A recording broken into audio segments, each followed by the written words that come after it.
I'm proud to present to you tonight Derrius Quarles as we look ahead and consider the bright future in our nation and consider the fact that there are certainly some shining lights not only among us at this dais before me in Derrius Quarles, but all across this room and across our neighborhoods and nation as we think about what the future holds. I'm glad to report that there are some Derrius Quarles out there, young men and young women as we see tonight. So won't you help me in receiving our speaker for the evening, Mr. Derrius Quarles.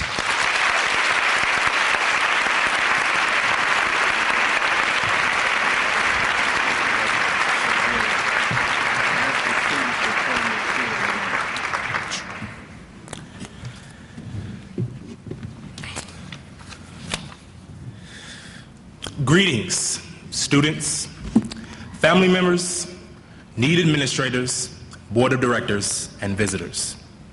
Thank you for attending the banquet tonight, and a special thanks for Mr. Pace and Reverend Downing for inviting me. It is a pleasure and an honor that I accept very humbly. I want to first congratulate the students who are being honored here tonight. You all truly inspire me to continue achieving great things at Morehouse College. You all serve as role models for many of the younger students in your respective high schools and for many other members in your communities. I charge you all to continue realizing the power of the imagination and to continue reaching new peaks, even when others do not believe you can do so. I also want to give a special shout out to the Boulay Scholar. In hearing your story just a couple seconds ago, it reminded me much of my journey through high school, and hearing how you overcame that, it touches my heart. It really does. So I really want to give you a round of applause. I would really encourage everybody to do that.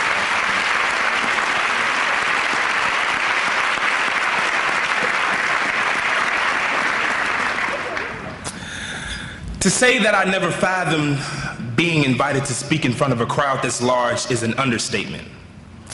In fact, the first time I was handed a mic to speak in front of a group of students this large, I froze. I then said a few words I guess I shouldn't have said in a high school, and I was quickly escorted off the stage and given a 3-day suspension. Yeah. And that was the day I knew I was destined to become a public speaker. On a more serious note, my message tonight is directed towards the younger audience in the room. Though I believe it is a message that anyone could grow from, it is because of you all, the students, that I'm here. So at this moment, I would ask that all of the students in the dais to turn their chairs around so that you can get a better look at me.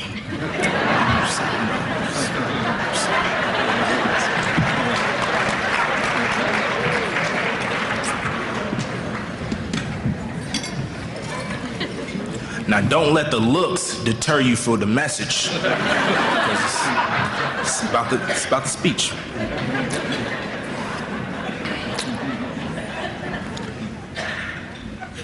I was born and raised on the south side of Chicago, Illinois. The first place I called home were the Robert Taylor Projects, which was a housing project located on State Street from 39th to 54th Street, right alongside the Dan Ryan Expressway. From the 1970s to the 1990s, the Robert Taylor homes were infested with heavy gang activity and known for its notorious drug economy, which in the 1990s peaked at over $45,000 worth of drug transactions per day, or $16 million per year.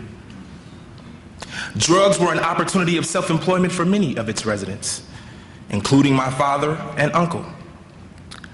I spent the first 3 years of my life in these project buildings on 44th and State. 44 to be exact. Remembering it as a time of extreme hardship for my family.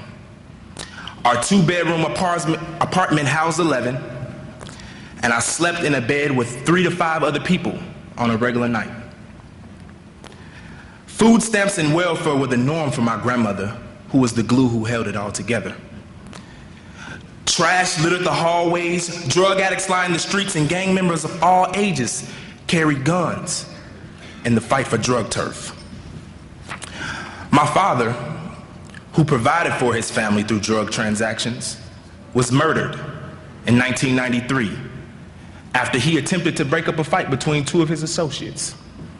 He was stabbed in the femoral artery and was dead by the time he reached the hospital. He bled to death in the ambulance.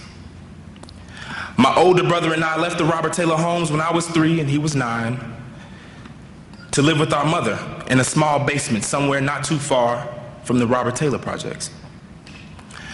While in this household, I can only recall the fun times me and my brother had, playing outside and being bathed in the kitchen sink because we didn't have a bathtub and I was small enough to fit in it. We stayed there for some months before my mother became romantically involved with a man who had a better job and could afford a better apartment. We moved into a much better apartment, however, we started to see less and less of our mother. The man she became involved with not only had a decent job, he also had an addiction to cocaine. As time went by, drugs took up an increasing amount of my mother's time. Drugs became so important to my mother that our kids became second place. Drugs became so important that she would leave us in the house for days to weeks at a time, even if that meant leaving her kids in danger. I remember one time, specifically, when my mother and her boyfriend took me and my brother outside on one of their drug escapades. I don't remember how we got there exactly, but I do remember that they were in such a euphoric condition that we ended up sleeping in the basement of an abandoned apartment that night. My mother's boyfriend unlatched the window outside and all of us hopped in. I was cold and scared because I knew I had never been to this place before. All my mother kept saying was that it would be okay. I spent many of my nights in a cold and confused state because my mother wasn't there and because we didn't have heat besides the stove. My mother would spend days, sometimes weeks away from the apartment, leaving me and my brother to fend for ourselves with no food in the refrigerator or money to buy anything to eat. At the young age of 9, my brother had to teach me how to steal so that we can eat.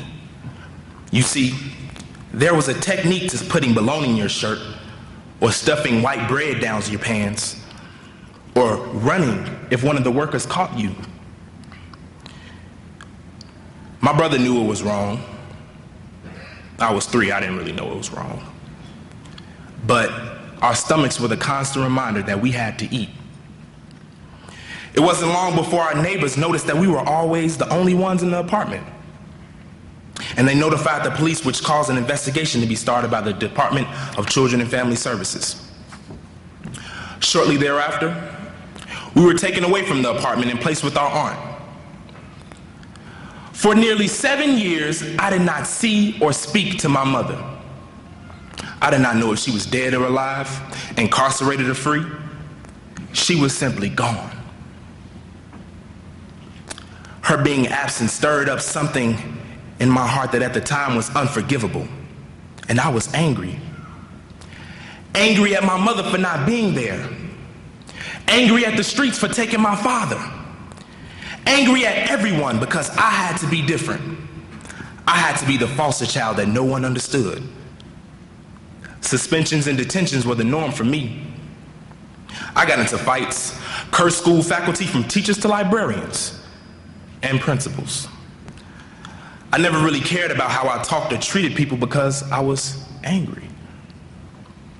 I entered my high school, Kenwood Academy, with the same anger in my heart, and a background that I felt gave me an excuse to do whatever I wanted.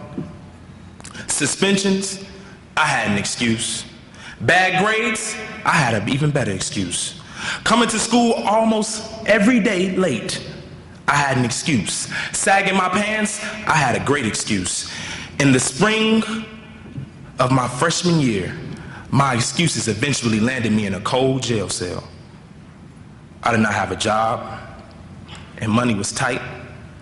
So I thought that a good way to make some money was to steal candy and sell it at school. I figured that if I stole the candy bars, I could make 100% of the profit. And on a good